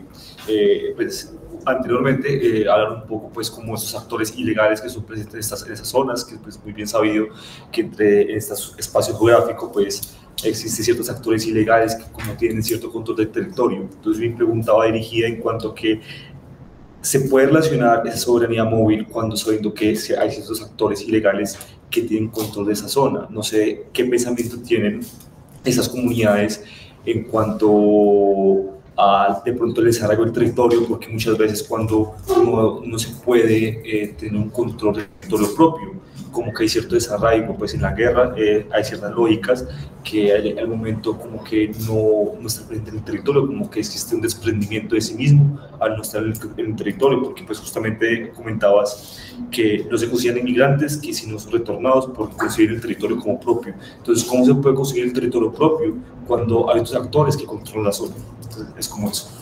Gracias. Muchas gracias. Entonces, dale y si alcanzamos, bueno, hacemos otra ronda. Si no. Listo. Bueno, a pesar de que hay guayús que viven en otras ciudades, por ejemplo, Medellín, ¿cierto? Bogotá, ese movimiento no entra dentro de la figura de la nación guayú. Entonces, la nación guayú está alimentada no solo del movimiento, sino de un movimiento que está anclado a una memoria, ¿cierto? A una memoria de resistencia, que aunque ahora la idea de los guayú, pues es de ahora, ¿cierto? En esa época los llamaban los cronistas, pues, y los colonos lo llamaban parcialidades, ¿cierto? Que, pues, distintas. Y la idea de nación, pues empiezan a llamarlos así, quienes llegan a colonizar también como una diferenciación lingüística, ¿cierto? Como un pueblo lingüístico, bueno, un pueblo, digamos, una agrupación lingüística, pero, pues, por supuesto, en resistencia a la colonia, ellos se empiezan a agrupar y se agrupan en momentos específicos por cosas. Entonces, bueno, eso con relación a eso. Efectivamente hay matrimonio infantil, ya salió la ley, entonces ya esta ley protegerá, pero también hay un movimiento feminista guayú, de quien su lideresa es Yasmín Romero Piayú, y denuncia el matrimonio infantil y ha sido cuestionada allá por eso, por algunas personas. Ella cuestiona también la dote, en fin, entonces las culturas son dinámicas, no solo en la interpretación de los sueños, hay unos básicos que existen, ¿cierto? Lo que decía ahorita, el agua, la sangre, el color rojo, pero los mitos se reactualizan siempre, siempre a una historia cada contador o cada familia le mete una cosa nueva, ¿cierto? Y también, precisamente, las culturas pues se van moviendo, entonces tendrá que existir una narrativa para eso, ¿cierto? Justamente por eso Yasmín está tratando de trabajar de la mano de mujeres y hombres autoridades en sus territorios para empezar a encontrarle a eso una resignificación en la cultura, porque ella lo que plantea es que lo que se ha entendido como cultura es machismo y que entonces habría que empezar a resignificar esas formas de cultura machistas asociadas con otras, que además existen, ¿cierto? Porque los guayús son matrilineales, la mujer es la que se encarga, las mujeres, por ejemplo, son sobre todo las que interpretan los sueños, la Utsu, que es como la sanadora, es mujer, y a ella le vienen por sueños toda la medicina, ¿cierto? Y hay algo muy bonito con lo de los sueños, y es que el alma empieza a instalarse en la persona cuando nace, que es la I, ¿cierto?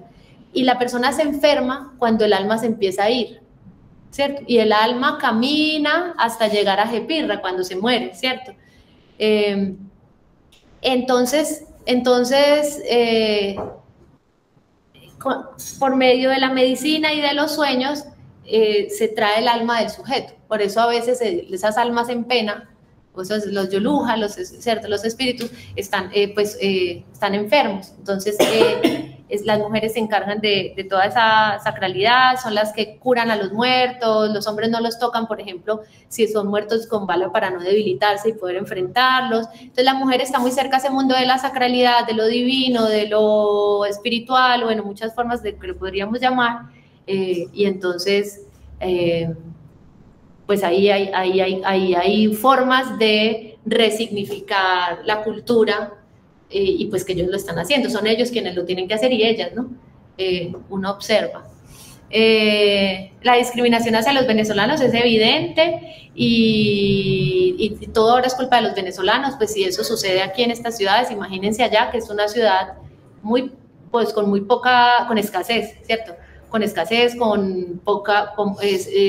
pequeña, bueno, entonces sí sucede, y seguramente a algunos se harán pasar por guayús, pero seguramente hay también guayús, ¿cierto? Así no hablen el guayunaique, pero tienen familia guayú y se reetnizan, o sea, empiezan a jalar de esa memoria familiar, y empiezan a habitar una identidad que tal vez en algún momento estaba muy perdida o así.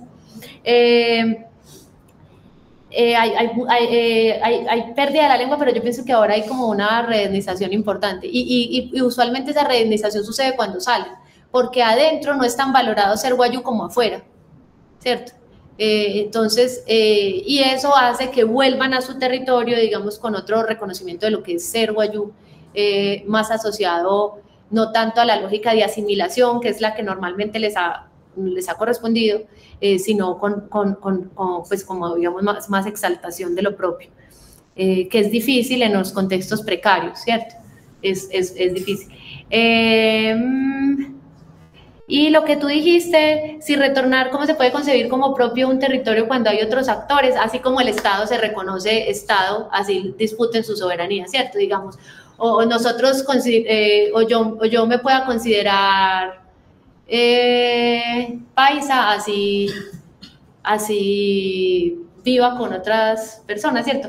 La idea de que algo es propio es una memoria, ¿cierto? Es una memoria. Pero esa memoria puede morir, ¿cierto? Esa memoria puede morir y ellos entenderse como ciudadanos colombianos, pero ellos sobre todo son guayú, o sea, ellos no dicen yo soy... algunas amigas me decían, es que a mí yo no digo yo soy guayú del lado colombiano, no, yo soy guayú, ¿cierto? De todos modos, también se pueden entremezclar esas lógicas de ser guayú y a la vez ser colombiano, o querer ser colombiano, o sentirse colombiano, o venezolano, en fin. Pero digamos que se dispute la soberanía, la naturaleza de la soberanía es ser disputada, siempre. ¿Sí? Entonces, que se dispute no hace que cese el reclamo de soberano, ¿sí? Como los palestinos. Entonces, eso, Pero sí, realmente eso sí, eso es de las cosas que más pone en jaque la soberanía guayú, y es la presencia de actores armados, porque hacerle el reclamo al Estado es más fácil, porque el Estado tiene un constreñimiento legal e implica en todo caso sí implica una dádiva o algún tipo de reconocimiento, así sea de inclusión excluyente, ¿cierto? Así sea parcial. En cambio, frente a un actor armado, el reclamo trae como contraparte la aniquilación, ¿cierto? O la posibilidad de la aniquilación. Entonces, es de las cosas que más perturba la soberanía guayú.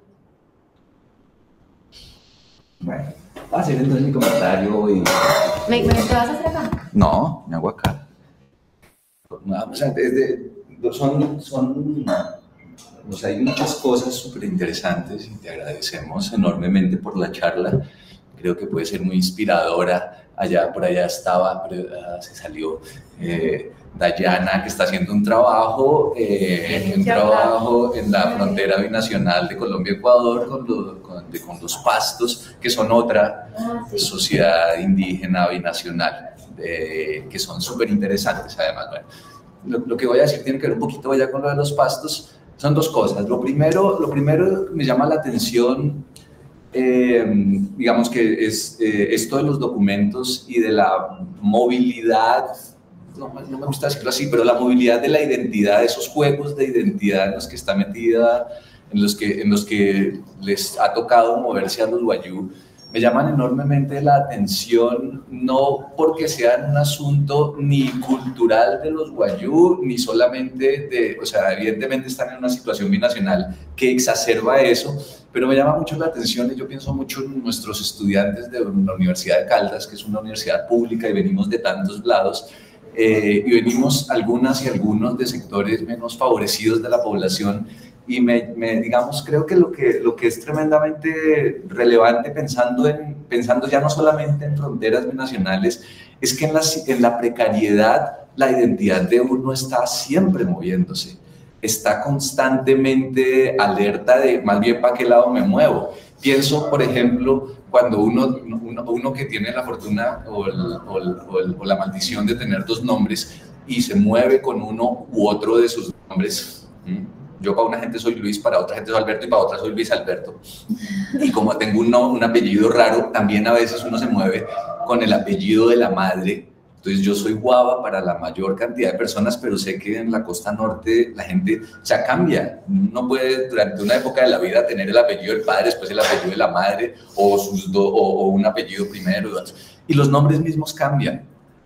Yo tenía un tío que ya falleció llamado Leovigildo, pero él en distintos lugares a lo largo de su vida fue Leo, Leocadio, Leonel, Leito, y ese tipo de cosas, digamos,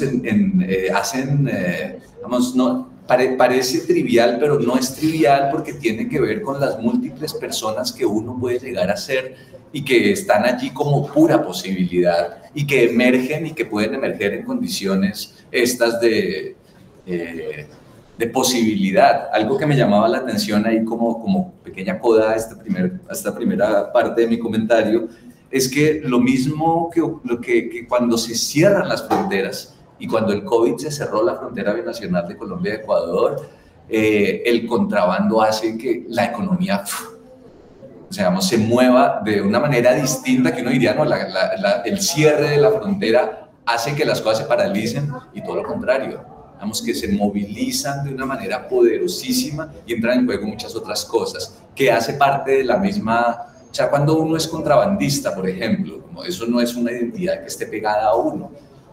Y lo mismo nosotros pensando en los que llegamos acá desde nuestros pueblos, pues uno que iba a pensar en la vida que se iba a volver trabajador social o trabajadora social o antropóloga, cuando un poco la condena familiar era que iba a ser chofer o ama de casa. Entonces ahí hay una cosa, digamos, súper interesante a propósito de esto de la movilidad, que digamos que no solamente están los documentos, además otros nos cambiamos los nombres, entonces es parte del juego de la vida. Eso a propósito de los documentos y del hecho más bien de que esto nos hace notar las posibilidades de la vida. no una condición particular, o sea, que evidentemente de allí, de una sociedad que estaba ubicada en una frontera, sino las posibilidades de la vida en condiciones de precariedad. Y la segunda cosa tiene que ver con lo de los sueños pues, que me llama muchísimo la atención, y ya ves, evidentemente puedo estar pecando ahí de sobreinterpretativo. Siempre ese es un riesgo, pero podemos imaginar cosas. A propósito de esa posible, probablemente inaudita o no para nada cierta relación entre el aire y los sueños y los lugares. Es que como es lindo, el aire, los sueños y los lugares, los cerros estos, además porque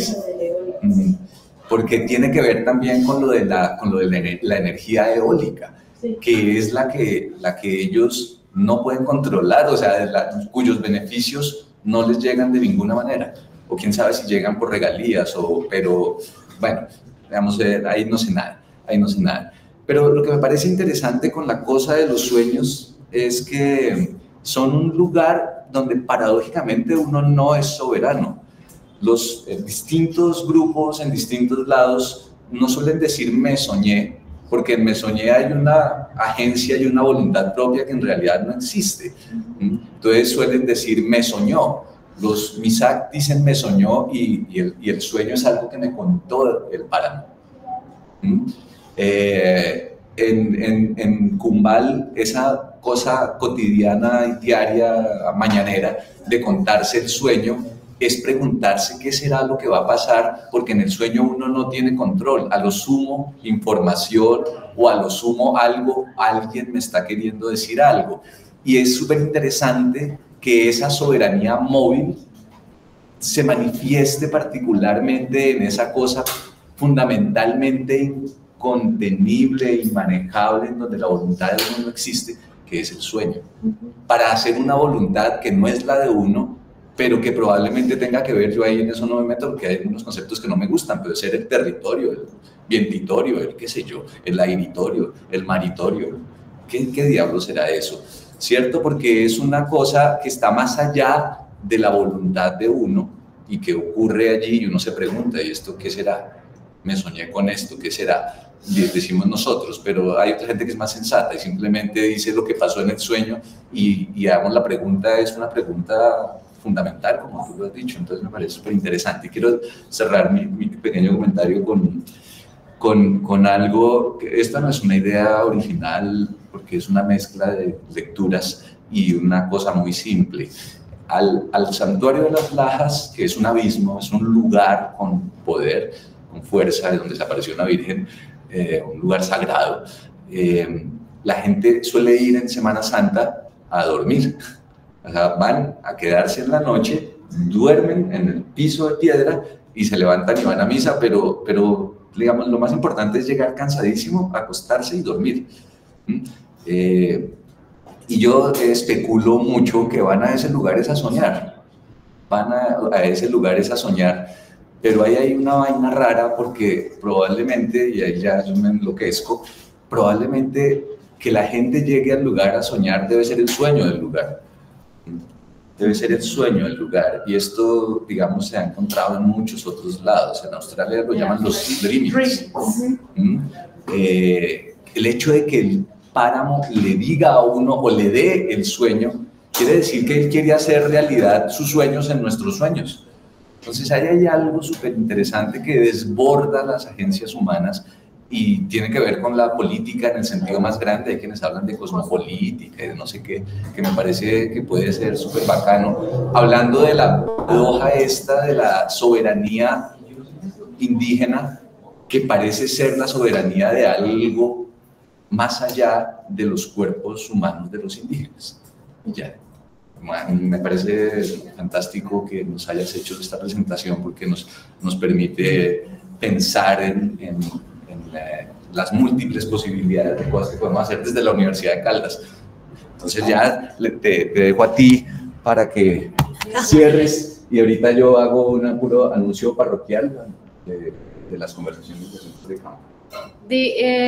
La etnicidad es una construcción, ¿cierto? Y una construcción estatal y la indigeneidad una construcción colonial. Pero pues ya existe, ¿cierto? Entonces la gente se autoidentifica de múltiples maneras. Pero una persona indígena puede ser también autoidentificada como urbana o como... Porque hay... el éxito de la colonización ha sido la identificación de un sujeto con un territorio y con una categoría, ¿cierto? Entonces, indígena igual a tradición, igual a naturaleza, igual a pasado, ¿cierto? Y pues eso es otra forma de seguir encasillando. Entonces, por supuesto que todos tenemos múltiples identidades y nos movemos con esas múltiples identidades, pero las identidades más cuestionadas siempre son las de los marginados, y las de los sujetos étnicos tienen que demostrar su identidad, ¿cierto? La tienen que probar, y justamente esa es una de los cuestionamientos, pues, y el Estado es una de esas entidades que más exige el performance de identidad, ¿no? El performance de indianidad o el performance de etnicidad, el que sea.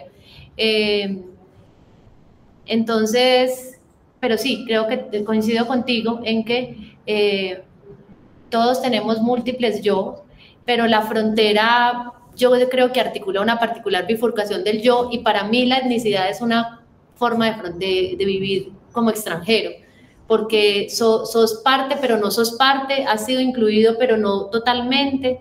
Entonces yo creo que eso genera como también otra lógica de relacionamiento con la identidad, que seguramente se sentirá más rica, más plural y más diversa en su propia comunidad, ¿cierto? Donde no hay ese cuestionamiento o el llamamiento a esa otra identidad absoluta de la indigeneidad o la etnicidad, en fin. Creo eso. Con lo de los eólicos hay una cosa, y es que ellos lo que sí dicen es que no los deja soñar el ruido de la hélice.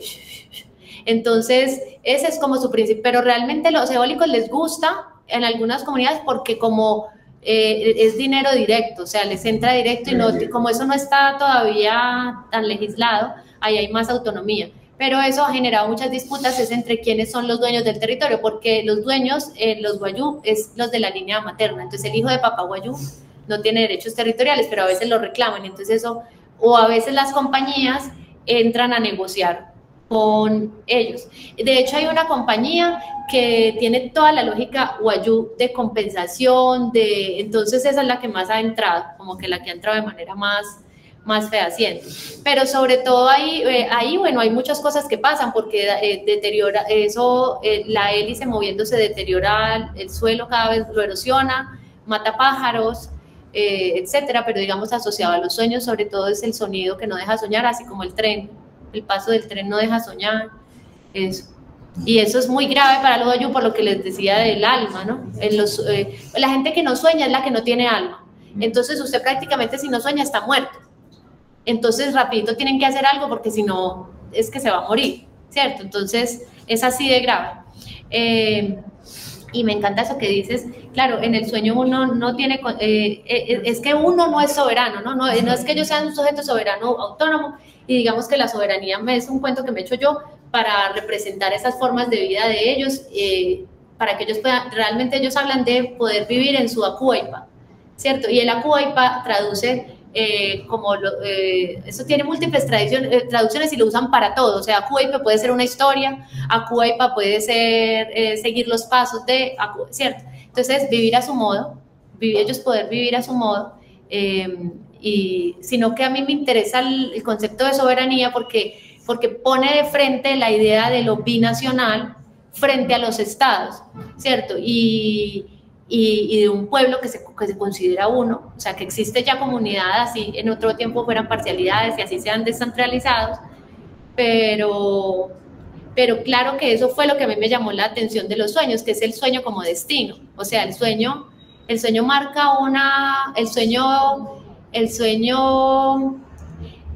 sueño dice qué hacer, pero en el caso de ellos, como todo muchas cosas en los guayú, es una autoridad que es ensamblada. Entonces no es solo lo que diga el sueño, tiene que decir la intérprete, tiene que ejecutar la familia. Hay sueños que pueden hacer cosas entre familia, o sea, por decir, usted se tiene que parar acá, usted acá, cada uno en un punto cardinal, o por ejemplo yo sueño con la hermana y entonces tiene que venir la hermana y echarse cebo de chivo, o sea, ponen a hacer cosas, los sueños ponen a hacer cosas, y ahí en ese poner a hacer cosas, pues ellos tienen agencia.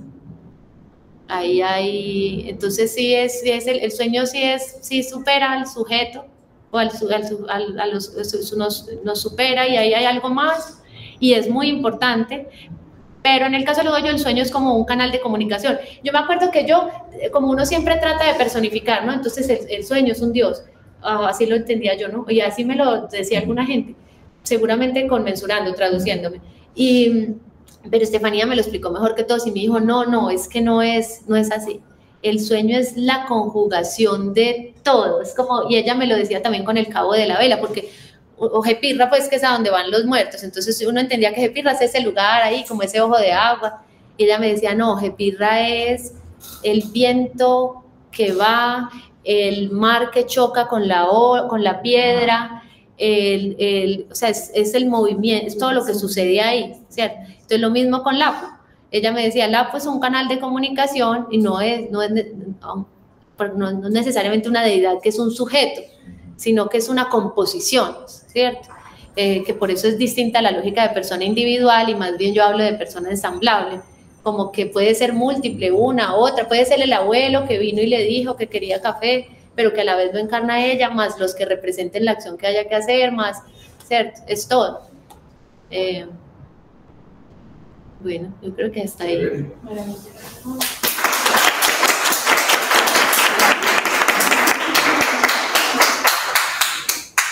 Muchas gracias, muchísimas gracias, María. Gracias a ustedes.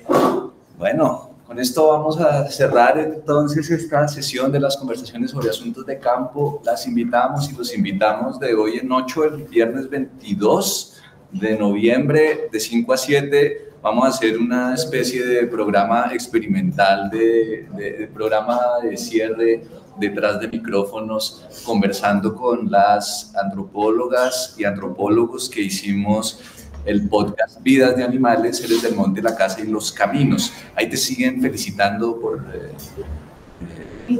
Meet.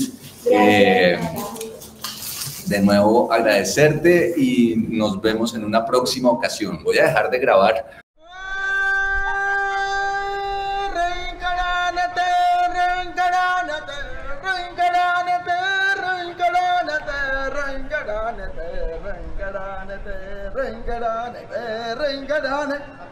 Canita y aguayudane, canita y aguayudane, priyanane, priyanana, priachine, pide maine, aquí maine, tamayarene, tayaguayura, guaraye raine,